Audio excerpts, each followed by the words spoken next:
మరి అడవిలో ఉన్నటువంటి పులులు మైదాన ప్రాంతానికి వచ్చే ప్రయత్నాలు ఉన్నాయి.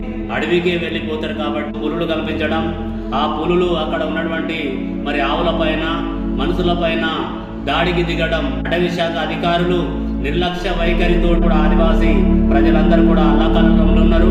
బొంగుతోని సేకరించి హక్కులకు జీవనాన్ని కొనసాగించడానికి అలాంటి వాళ్ళను కూడా పట్టుకొని వాళ్ళపైన కేసులు కూడా చేసినటువంటి అదే మాదిరిగా పులిని పట్టుకొని కూడా గత కొన్ని రోజుల క్రితం ఉమ్మడి ఆదిలాబాద్ జిల్లాలోని ఏజెన్సీ ప్రాంతాలలో ఏదైతే మరి ఆసిఫాబాద్ జిల్లా కానీ నార్నూరు కానీ గాదిగూడ మండలంలో మరి అడవిలో ఉన్నటువంటి పులులు మైదాన ప్రాంతానికి వచ్చే ప్రయత్నాలు ఉన్నాయి. మరి అదేవిధంగా ఏదైతే ఏజెన్సీ ప్రాంతాలలో మరి మెట్ట ప్రాంతాలలో ఎక్కువ శాతం ఆదివాసులు వ్యవసాయ రంగంలో పొద్దున ఉదయమే లేచి అడవికి వెళ్ళిపోతారు కాబట్టి అక్కడ వాళ్ళ ప్రతి ఒక్క వ్యక్తికి పనులకు వెళ్ళినప్పుడు పులులు కల్పించడం, ఆ పులులు అక్కడ ఉన్నటువంటి మరి ఆవులపైన మనుషులపైన దాడికి దిగడం ఇది చాలా బాధాకరమైనటువంటి విషయం.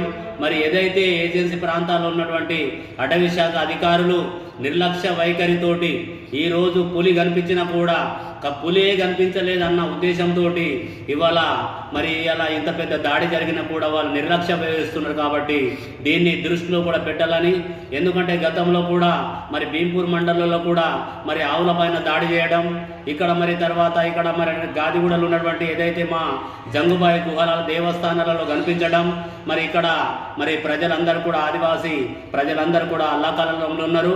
ఇవాళ ఏదైతే పండించిన పంటని కూడా సేకరించడానికి వెళ్ళే తరుణంలో ఇవాళ మరి దాదాపుగా 1:30 వరకు కూడా వాళ్ళు అడవి అంటే వాళ్ళ వ్యవసాయ చేనులలో వెళ్ళలేకపోతున్నారు. మరి ఇవాళ ఇంత తెలిసి కూడా మరి ఫారెస్ట్ అధికారులు ప్రతిసారి అక్కడ బీట్ ఆఫీసర్లు, రూట్ ఆఫీసర్లు, మరి చౌకీదారులు, చేరేదారులు అందరూ కూడా అడవి ప్రాంతాల్లో ఉండి కూడా ఈరోజు ఆ పులిని కూడా గుర్తించి ఇవాళ ఆ పులిని కూడా ఒక బోన్లో పెట్టలేకపోతున్నారంటే ఇది చాలా ఆదివాసులకు ఇవాళ ప్రమాదకారం మారిపోయింది. కాబట్టి దీన్ని దృష్టిలో పెట్టుకుని ఇవాళ ఉమ్మడి జిల్లా వ్యాప్తంగా ఉన్నటువంటి బీట్ ఆఫీసర్లు మరి రేంజ్ ఆఫీసర్లు దీన్ని దృష్టిలో పెట్టాలని కూడా నేను, ఎందుకంటే ఆదివాసీ హక్కుల పోరాట సమితి తరపున మేము విజ్ఞప్తి చేస్తున్నాం.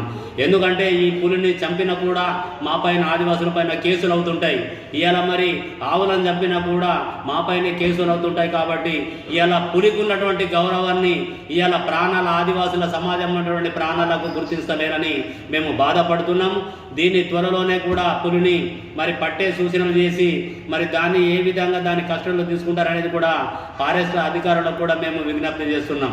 ఎందుకంటే ఇవాళ దేవస్థానంలో మాకు ఇప్పుడు ఈ పూసెం నెలలో కానీ దేవస్థానాల్లో మాకు గుంపులుగా మా ఆదివాసులు వెళ్తుంటారు. కాబట్టి అలాంటి వాటికి మరి ఆ సంచరించే ప్రమాదాలు ఉన్నాయి. కాబట్టి దీని త్వరలోనే ఈ పులిని ఇక్కడి నుంచి మరి వేరే ఏదైతే టైగర్ జోన్లకు పంపించుకొని ఆ పులికి సౌకర్యాలు కల్పించాలని కూడా మేము ఫారెస్ట్ అధికారులకు కూడా మేము డిమాండ్ చేస్తున్నాం. మేము అదే మాదిరిగా ఏదైతే అడవి ప్రాంతాలలో మరి మా వారు కూడా కట్టెలు కానీ పొయ్యిల కట్టెలు కానీ వెళ్ళి తెచ్చేటప్పుడు మరి అదే ఫారెస్ట్ అధికారులు పట్టుకొని మరి ఆదివాసుల పైన కేసులు చేస్తుంటారు.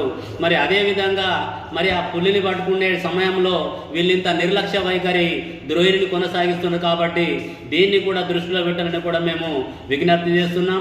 ఇలా ప్రత్యేకంగా పీటీజీ కులమ్స్ కూడా, ఎందుకంటే బొంగుతోని సేకరించి ఇవాళ వాళ్ళ బతుకులకు జీవనాన్ని కొనసాగించడానికి ప్రతిసారి మా కులం సోదరులు కూడా అడవికి వెళ్తుంటారు. కాబట్టి అలాంటి వాళ్ళను కూడా పట్టుకొని వాళ్ళపైన కేసులు కూడా చేసినటువంటి ఘనత ఉన్నది. కాబట్టి మరి అదే మాదిరిగా పులిని పట్టుకొని కూడా ఈరోజు మరి వీళ్ళు కూడా చర్యలు తీసుకోవాలని కూడా మేము మరి ఫారెస్ట్ అధికారులతో మేము విజ్ఞప్తి చేస్తున్నాము, డిమాండ్ చేస్తున్నాము.